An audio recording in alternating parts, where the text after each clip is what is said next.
Peace, Big Rizzle. Yeah, Riv. You move here from Dumbsville? Yo, I hit the jeweler, got some goals. I sold a little weed, but I could never sell my soul. And when I'm in LA, you find me out in Lil Coke. I'm a vocal with my ramen, I'ma need another bowl. Let's go. Only Mazda could reimagine driving with revolutionary Skyactiv technology. Ever wonder why big car companies pay 2% tax while the guys on the assembly line pay 40%? It's called consolidation. Strengthen governments and corporations, weaken individuals.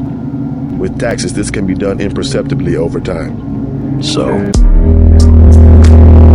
The Lorax is one of the worst adaptations of all time. I hate this movie on a very personal level, and I have a very good reason as to why. So the original Lorax book, right? Written by a Dr. Sus. All jokes aside though, this is probably Seuss's magnum opus. And while it is a children's book, it's certainly a profound one. One with environmentalist themes that, while not the most subtle, are told in a brilliant, ingenious way. The story details the rise and fall of the Onceler, a faceless businessman who destroys truffula trees for money. However, his escapades are constantly interrupted by the Lorax, a strange orange creature who quote-unquote speaks for the trees. In the end, he ends up destroying the environment, and the Lorax goes missing. The story then ends with the Onceler revealing that he has one last truffula tree seed. He then gives the seed to the little boy he's been narrating to the whole time. And what's important is that both of these characters are faceless in their own way. The Onceler is faceless because he's meant to represent any old businessman, and the boy is meant to represent you, the reader. If you think about it, this book is the original Half-Life 2. Dr. Freeman.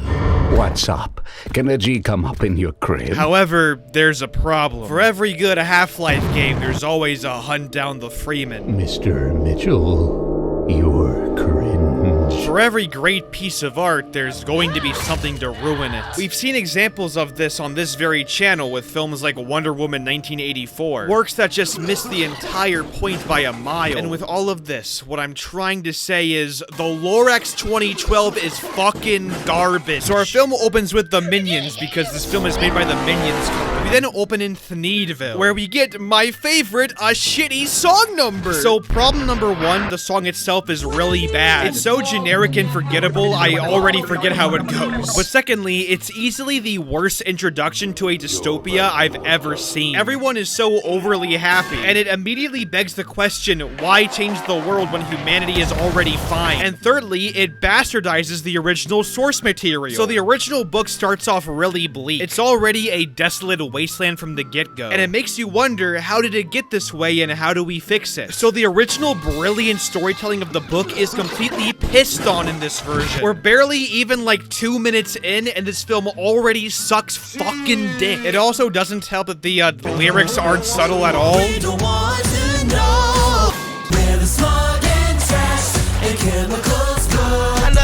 So one shitty musical number later, we meet with our main character, who is a horribly miscast with Zac Efron, who I will now be calling Zac for the rest of this video. He's trying to get with the generic love interest, who's played by Taylor Swift. Who is this? Oh yeah, that's the that's the girl Kanye made famous. Oh yeah. Anyways, so generic romance happens. Wow, what a great change from the original book, making the plot super generic. She then takes him out back and shows him the Donda cover art, and he's all like, "Wow, you're a really good painter." But then Taylor talks about how she wants to see the tree. So Zac Efron's all like, if a guy somehow got you one. Well, I'd probably marry him on the spot. Okay, so in the original book, right, the boy wanted truffula seeds so he could kind of stop his world from being a shitty wasteland. But in this version, oh, he just wants some pussy. He wants to get a little laid, bro. Which is, you know, a fantastic change from the original, removing all the urgency. Anyways, cut to Zac's family dinner, where unfunny jokes happen. Disco!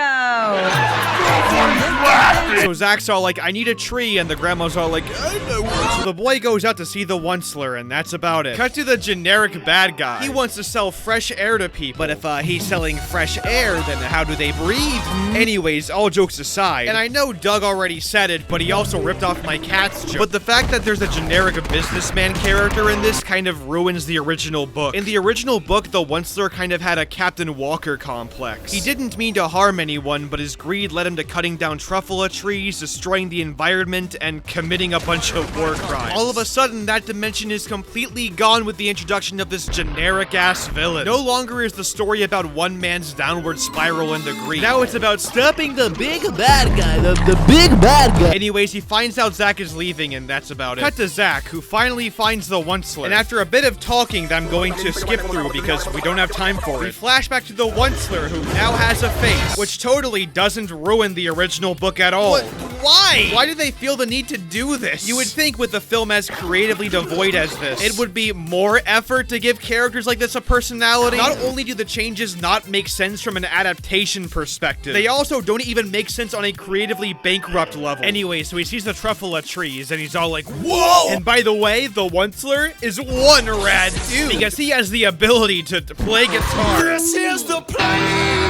And then a pointless song number happens. You know, the original book didn't have song numbers. So the Onceler cuts down a tree, and the minions knockoffs are all like, oh no. And then the Lorax pops out. He then sees the dead tree, and they all hold a funeral for the tree, and that's about it. The Lorax then meets up with the Onceler and is all like, why'd you chop down my tree? I know what you want. And long story short, the Lorax wants him to leave, but he epic fails. But then, for no reason, in real life, the Onceler pauses the story in front of Zack, because that's what we really wanted. The amazing story of the random boy character from the Lorax. We then get an imagination scene that has no bearing on the story.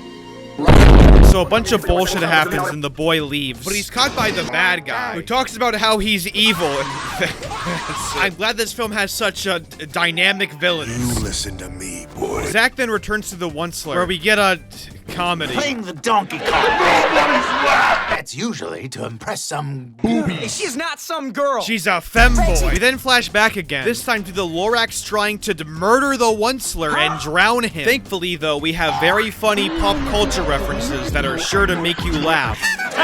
Hey guys, how's it going? This is CJ. But then they save him to who the fuck. The Lorax then continues to torture the Onceler, leaving him in a perpetual state of agony, which is a really stupid decision overall. All this makes the Lorax an intrusive and unlikable character, which is ironic since the Onceler is intrusive in the book, and part of the point of the original was to not intrude into other people's homes. But who the fuck cares? Bugs Bunny. So long story short, the Onceler sells his Sneed and the people like it, leading to another generic shitty song number.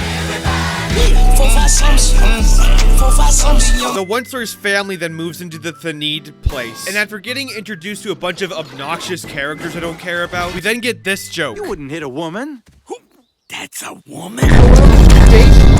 So the Onceler is then pressured by his family to make more money, which once again completely ruins the original. The Onceler was originally a flawed and complex character, whose downward spiral was caused by him and him alone. Tell me, whose dumbass idea was it to put in these dumb family characters and just to butcher the original source material like this? A film based on a book about the evils of corporatism, ironically, is one of the most corporate pieces of shit I've ever seen. So the Lorax is all like, You're better than this. but the Onceler is all like, Bad? I'm not bad. I'm the good guy here. This wasn't my fault. Of course, this completely contrived lack of subtlety transitions us into the most popular song of the film. How bad can I be? I'm just doing what.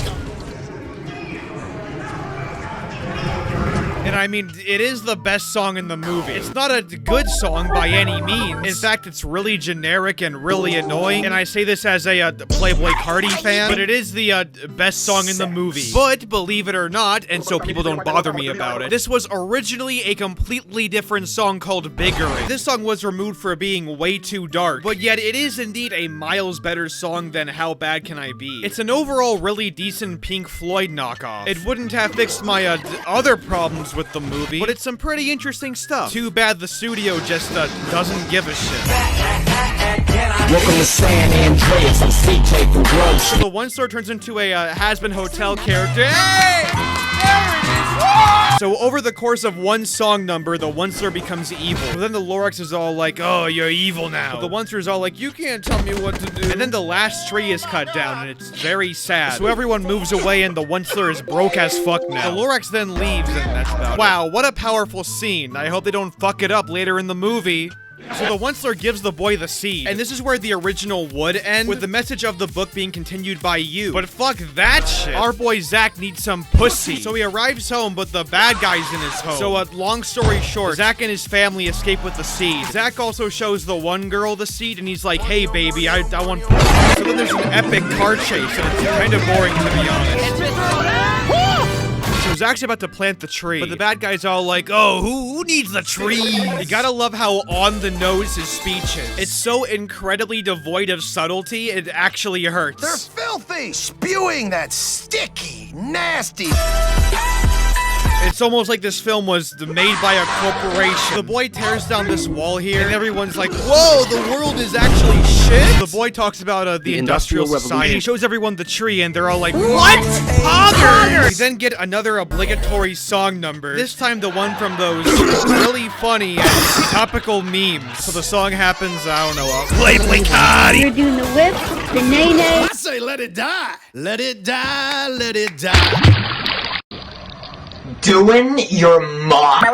So the bad guy is then publicly executed. The boy then plants the seed, then he gets laid by his e-girl Gia. Then, as one final fuck you, the Lorax comes back to the Onceler, as if the original work wasn't pissed on enough. And that's how the film ends. Going back to that ending real quick, the original ending was just so powerful. Yes, it was significantly darker, which is why it was so good in the first place. You realize that the Onceler fucked up massively, and the responsibility of the world is on you. It may be bleak, but it's certainly not a hopeless. Now, with this overly optimistic ending in place, there's now a complete dissonance. The story is now way less personal and intimate. And this isn't the only time in the film where this happens either. Giving the boy a personality and a girlfriend, showing the Onceler's face, giving him an overbearing family, adding a generic businessman villain. The Lorax universe is fleshed out in ways that it really shouldn't be. All of a sudden, the story goes from a really powerful environmentalist commentary to an extremely generic by-the-numbers kids movie. This film is one of the worst adaptations of all time, and I fully stand by that. This movie is a video game movie level of bad. I'm gonna say it right now, the Cat in the Hat movie was better, the Mike Myers one. So in conclusion, this movie sucks. I hope Illumination goes out of business, and most importantly, Doug Walker, stop stealing my joke! Me and you ain't on the same shit. You ain't in my lane, bitch. Nah, all that shit in fifth, rollie on my wrist. Ay, baby, you a star, I'm my only wish. I'm counting blue hundreds on too money. Ay, and my little bitch, she too lovely. Yeah, hanging up and calling me right back. Ay, baby, why you calling me like that? Yeah, getting high with the seat, lay back. Baby, gon' relax, yeah. Hey, they don't know the half, yeah. No matter what happened, I got your back. Baby, that's the facts, yeah. That's the facts, yeah. Another pep talk from the Seuss Nazi, or as I like to call them, Seussies. I'm asking the questions. Just tell me what you know. How'd you end up at a vacant gas station near the ruins of Los Angeles? We're like mononucleosis. We never fully go away. And we often put you to sleep. I'm not gonna stand here and listen to you badmouth the greatest democracy the world has ever known. The box office disagrees. Indeed, the people love it. Give me a break. Hundreds of millions of lives are at stake. But you don't understand. We don't want people to feel bad about themselves. Yes, people are less likely to buy things when they feel bad. Interesting. It's easier to show a clear right and wrong message so that no kids are confused. You wouldn't want to take that chance. Yes, but clearly we show it in a satirical sense, so that makes it all right. You have a single fact to back that up? Well, the chart said... Never mind. I have to drop something. Hold on.